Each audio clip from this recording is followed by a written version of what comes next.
এজন্য আপনাদের মনে আছে ফুলতলি সাহেবুল্লাহ রহমতুল্লাহ আলাই রাসূল সাল্লাল্লাহু আলাইহি ওয়াসাল্লামকে নেতা বললে রাগ করতেন? কি জন্য? নেতা বলা ইটসেলফ কোনো হারাম তো নয়। কি জন্য রাগ করেন? নেতা তো কোনো খারাপ কিছু নয়। কি জন্য? আমি অনেক চিন্তা করেছি তাতে নেতা কি জন্য।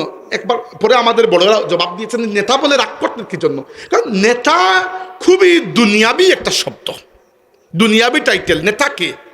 নেতা হচ্ছেন ধরেন শেখ মুজিবুর রহমান একজন নেতা, জিয়াউর রহমান একজন নেতা, তারপরে ধরেন মোহাম্মদ আলী জিন্নাহ একজন নেতা, ভারতের মোহনদাস করমচাঁদ গান্ধী একজন নেতা, এরা নেতা।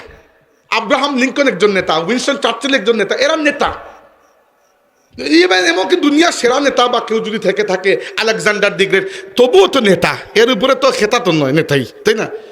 নবীকে যদি আমরা নেতা বলি তাহলে কি মনে হবে যে এই বরাবর কোনো একটা লেভেলের কেউ একটু, তাই না? হ্যাঁ, তুরা উপরে তুরা নিচে একটু, এর থেকে তো কিছু না। বুঝতে পেরেছেন বিষয়টা? আল্লাহ নবীকে নেতা বললে আপনি রাসূলুল্লাহ সাল্লাল্লাহু আলাইহি ওয়াসাল্লামের মর্যাদাকে একটা ফ্রেমের মধ্যে বন্দি করে রেখে দিলেন। আর আল্লাহ নবী সাল্লাল্লাহু আলাইহি ওয়াসাল্লামের মর্যাদার ব্যাপারে বড় সুন্দর বলেছেন কবি গালিব মির্জা আসাদুল্লাহ গালিব। তিনি বলেছেন সানায়ে খাজা বায়াজদা গুজাশতেন কা জাতে পাক দানে মর্তবা মুহাম্মাদাস। ফার্সি ভাষায় তিনি বলেছেন যে আল্লাহর নবীর প্রশংসা করার দায়িত্ব আমি আল্লাহর হাতে দিয়ে দিয়েছি।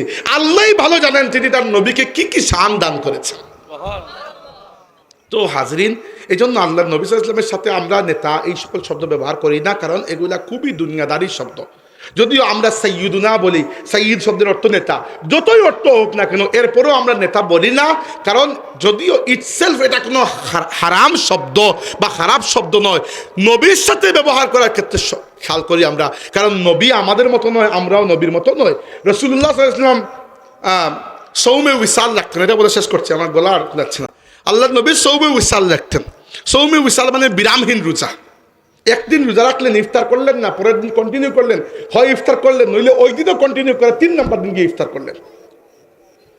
সাহাবায়ে কেরাম এক রেওয়ায়তে আছে তারা অনুমতি চাইলেন রোজার, এইরকম রোজা রাখার। আর আরেকটা রেওয়ায়তে আমি পেয়েছি কয়েকজন তো রেখেই ফেলেছেন রোজা। তখন প্রথম দিন তো চলে গেছে, 2 নম্বর দিন দেখা গেল পেটের ক্ষুধা এক একজন চলতে পারতেছেন না। আরেকটা রেওয়ায়তে আছে কয়েকজন সাহাবী অনুমতি নিয়েছেন, ইয়া রাসূলুল্লাহ আমরা কি রাখবো না? তখন আল্লাহ নবী সাল্লাল্লাহু আলাইহি ওয়াসাল্লাম কি বলেছেন যে আইয়ুকুম মিসলি, রাগ করে বলেছেন, খুশি হন নাই যে আমার সাহাবীরা মাশাআল্লাহ বিরামহীন রোজা রাখে, না না না, যে বলেছেন আইয়ুকুম মিসলি, তোমাদের মতো কে আছো আমার বরাবর, আমার উদাহরণ, আমার সমপর্যায়ের কে আছো? আবিতু ইনদা রাব্বি হুয়া ইউতঈমুনি ওয়া ইয়াসকিন, আমি আমার আল্লাহর কাছে রাত্রি যাপন করি, আমার আল্লাহ আমাকে খাওয়ান, আমাকে পান করান। সুবহানাল্লাহ। আপনাকে রোজা রাখলে কি আল্লাহ রাব্বুল আলামিন ওই রকম কুদরতি খাওয়াবেন? না, আপনার জন্য রোজা তো একটা পরীক্ষা। তো এগুলা খেয়াল রেখে আমরা কনক্লুশন, আর বাকিগুলা বলতে পারবো না, সময় নাই, টাইম শেষ হয়ে গেছে। আমাদের একটা কনক্লুশন যে রাসূলুল্লাহ সাল্লাল্লাহু আলাইহি ওয়াসাল্লামের আদবের ব্যাপারে, তাজিমের ব্যাপারে খুবই আছে। ঠিক আছে, কেউ যদি উত্তর দিয়েছেন, আমি একটা প্রশ্ন করেছেন, যদি পারলাম উত্তর দিলাম, না পারলে নাই। আল্লাহ নবী সাল্লাল্লাহু আলাইহি ওয়াসাল্লামের তাজিমের ব্যাপারে খুবই সতর্ক থাকা আমাদের উচিত, এবং মুখ ফসকে এইরকম শব্দ বলা উচিত নয় যে শব্দগুলো অন্য ভাষায় প্রতিবর্ণায়নের ফলে বেয়াদবির মতো হয়ে যায়। প্রতিবর্ণায়ন বুঝেন, একটা শব্দ যখন অন্য শব্দে পরিবর্তন হয় এক্স্যাক্টলি অর্থ দেয় না, অনেক সময় একটু ডিফারেন্ট অর্থ দেয়। তো আমরা এজন্য ইসলামী পরিভাষাগুলোকে আরবিতে ব্যবহার করাই আমার মতে উচিত। উদাহরণস্বরূপ আমরা নবীকে নবী বলি, নবী শব্দের অর্থ কি?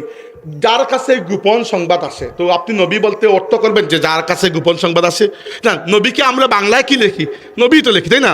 রাসূল, রাসূল মানে হচ্ছে বার্তাবাহক, বার্তাবাহক। তো রাসূল যেহেতু ইসলামের একটা নিজস্ব পরিভাষা, তাই আরবি ভাষায় যে ব্যক্তি আপনাকে মানে পিয়ন, যে আপনার বার্তা বহন করে, তাকে কিন্তু আরবি ভাষায় রাসূল বলা হয় না।